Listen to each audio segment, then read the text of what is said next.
Morning to my dear students. Welcome to the history class. We are in the third chapter of our syllabus, which tells us about the Roman Empire, the empire which spread over the three continents Asia, Europe, and Africa. One of the modern features of Roman society was the existence of nuclear family, isn't it? So our today's topic is all about gender, literacy and culture. First of all, you will know about the Roman families, okay? About the Roman society.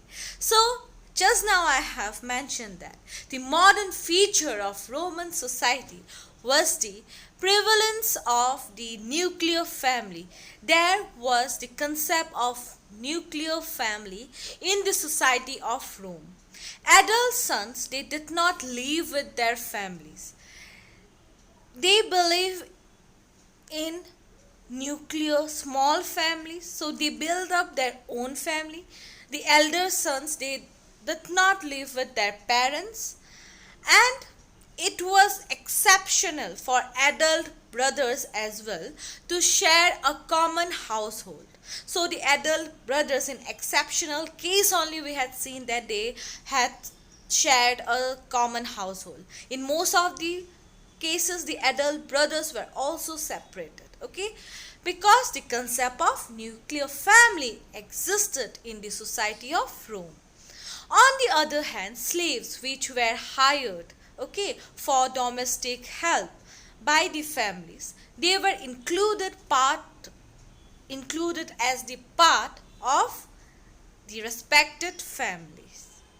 By the late Republic, the first century BCE, we had seen a typical form of marriage. Okay, now the system of marriage comes. Okay, so what was the system of marriage in the Roman society? The system of marriage was like that the wife did not transfer to her husband's authority but retained full rights in the property of her natal family. It means that after the marriage also, the girl, she has the whole right on her father's property, and she does not share with her father's property with her husband. Okay, so the omen, okay, the bride's family, they used to give some kind of dowry to the groom's family. Okay, so the omen, she doesn't have any kind of right in the dowry which or the gifts which were given by her parents to her in-laws. Okay, the husband and her in-laws have the full power on the dowry or the gifts which were provided by the omens, the bride's family. Okay, so in this way we had also known that there were existence of dowry system in the society. But independent property, that means the property owner, okay, the independent property owner of the women's father property will be the girl only. So the girl, after her father's death, she has the whole right on her father's property. In other words, you can say like that. Thus Roman women enjoyed legal rights. Okay, she had her own share of property which actually belongs to her father, but after the death of her father, okay, she was the independent owner of the whole property. There was system of independent proper ownership. Okay, that means one financial entity. The husband also could have his own property.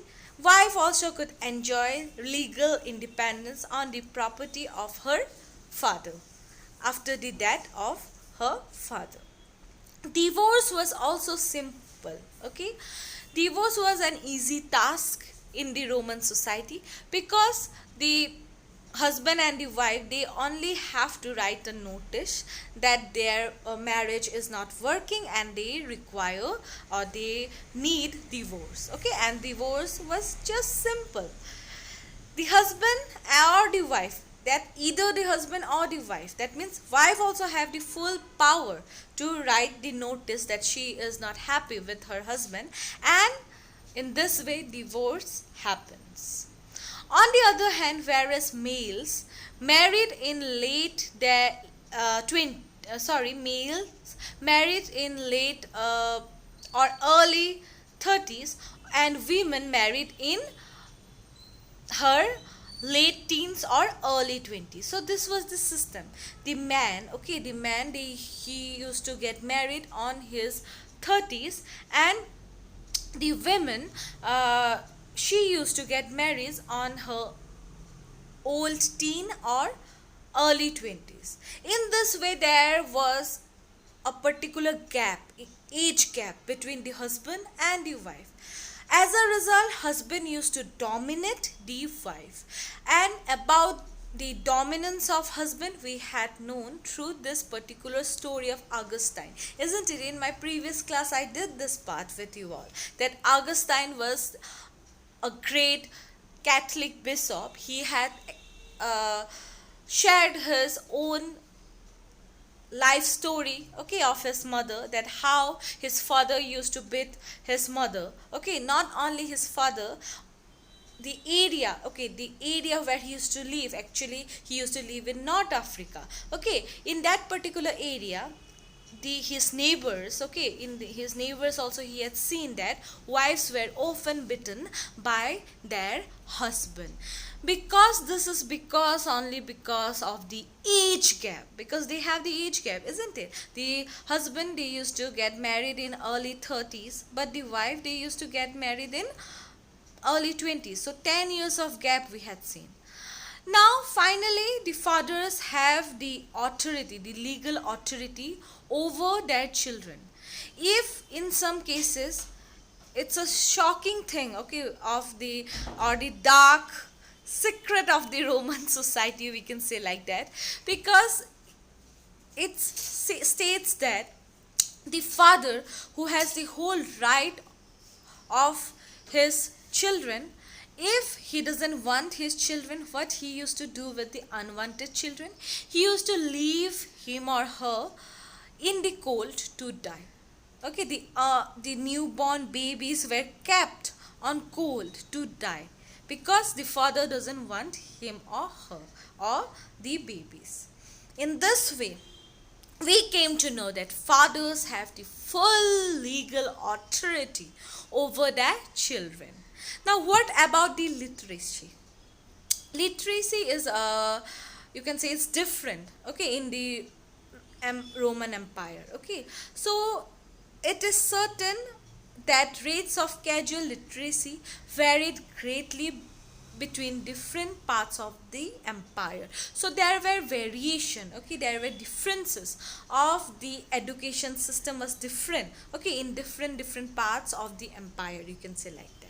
The rate of literacy was different in different parts of the empire. It varies, okay, with, you can say, it varies from one place to another, you can say like that. Okay, so for example, in Pompeii, now there is two example. One is about Pompeii and another one is about Egypt. Okay, so in Pompeii was one of the particular place, okay, area, or you can say city of Rome. Okay, it falls under the Roman Empire, and this particular place, Pompeii, is actually now no more. Why I have said that? This city was buried in a volcanic eruption in 79 CE. So in 79th century, the city has been buried in a volcanic eruption. As a result, now this city does not exist in this society. But there is one interesting story, okay, there is one interesting story, okay, of this particular city of Pompeii. The story was that the walls, the ruins of the walls which were found from the area of Pompeii, it tells us one story. The story was that the main streets of Pompeii often carried advertisement. There were advertisement written on the walls of the cities of Pompeii, and graffiti, you can say, some kind of message, okay, which we will, you can say, the people used to write, okay, and the future archaeologists, through the ruins, they had known about it, and now we are knowing through this particular chapter. So graffitis and advertisement were written on the walls of Pompeii, of the city Pompeii, which was buried in a volcanic eruption in 79 CE. So the advertisement and graffiti clearly depicts that the people knows how to read and write. If the people doesn't know how to read and write, then why they will write advertisement and graffitis in the walls, okay, of the city?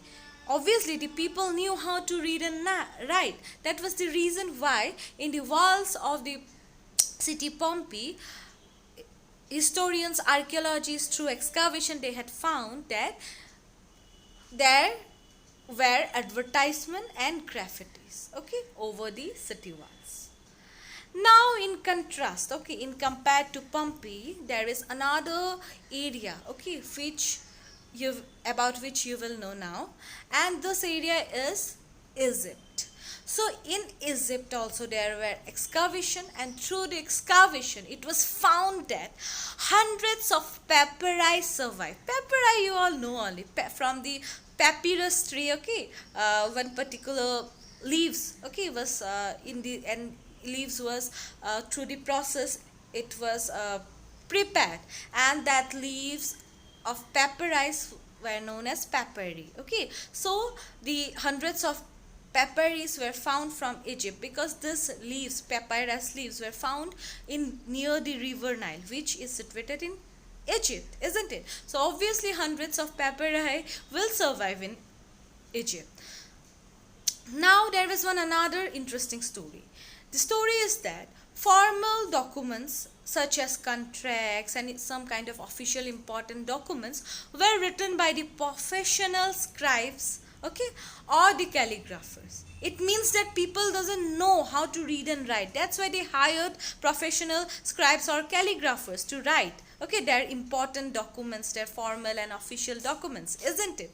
It clearly shows that the literacy rate, okay, is different in this place compared to Pompeii, because in Pompeii we had seen that in the walls there were advertisement which clearly depicts that the people living there knows how to read and write. But in Egypt the people used to hire the professional scribes, okay, for their writing purpose, for you can say for formal documents, okay.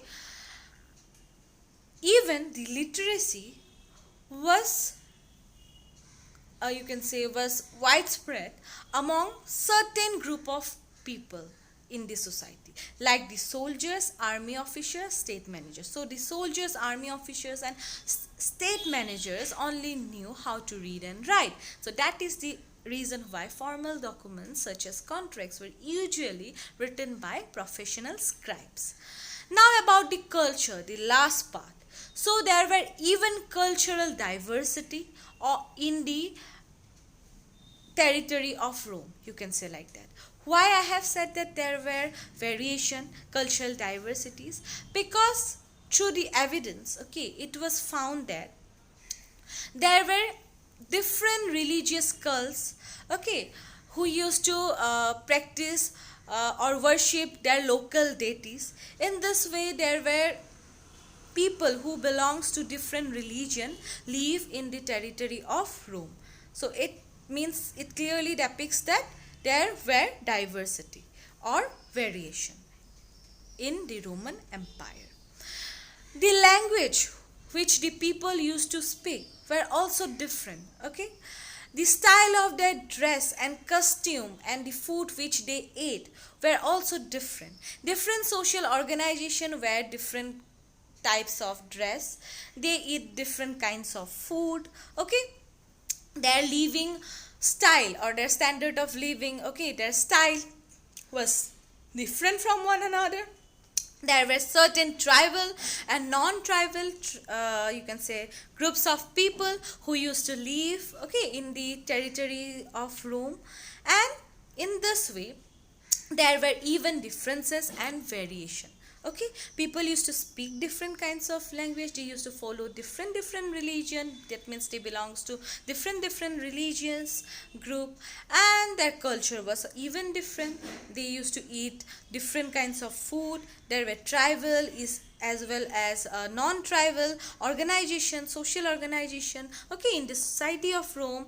And their style was different, their languages were different, their culture was different, their religion was different, but all the people with diversity, okay, with variation, they used to live in the territories which falls under the Roman Empire. So in this way we came to know that there were cultural diversity, okay, in the Roman Empire. I hope you were clear with it. Now Aramaic, as I said that different people used to speak different languages. So Aramaic was the dominant language. Okay, it was spoke by the people who used to live in the eastern part, at least you can say near east. Okay, they used to live near east. Then Coptic was the language spoke by the Egypt people, the people who used to live in the Egypt area. Punic is the and Berber were the language. Okay, Punic and Berber were the language, and it was spoken by the North African. So Roman Empire spread over 3 continents, isn't it? Europe, Asia, and North Africa. So in this way we came to know that there were even different languages spoken by the people who used to live in this area. Aramaic was the dominant language of the group of people near east. Coptic was spoken in Egypt. Punic and Berber were the language spoken in North Africa. Celtic in Spain and the northwest. Okay, Celtic was the language spoken in Spain and the northwest or northwestern and frontiers areas.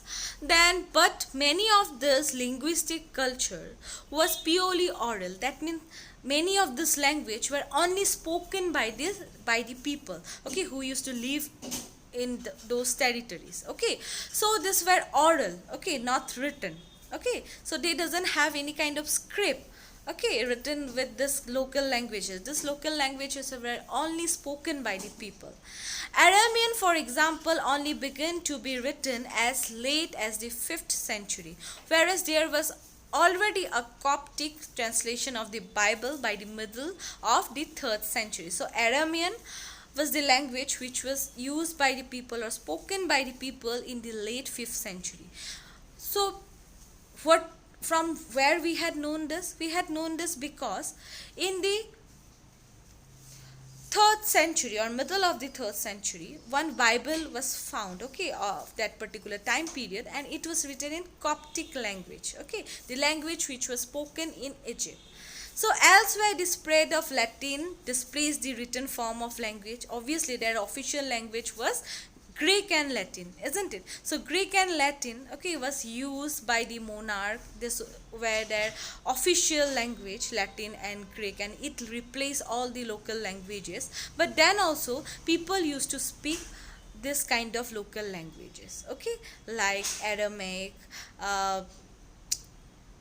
Coptic, Punic, Berber, Celtic, okay, in the territories of Rome. So that's all about this particular topic. I hope you have enjoyed it and understood. But if you have any kind of queries, feel free to contact me. Today we have covered up about the culture, that how there were diversities, variation, isn't it? People used to speak different kinds of language, they used to eat different kinds of food, their costumes were also different, their culture was also different, isn't it? And we had seen how Latin language had, you can say, was used, okay, in written form, but there were also other language which people used to use, okay, this were basically the oral, this were used in the oral form, you can say like that. Only people used to speak these languages like Aramaic, okay, Near East, and Coptic spoken in Egypt, Punic and Berber in North Africa, Celtic in Spain, Armenian, okay, for example, which was, you can say Armenian was used in the late 5th century, okay. So that's all. Bye-bye. See you tomorrow.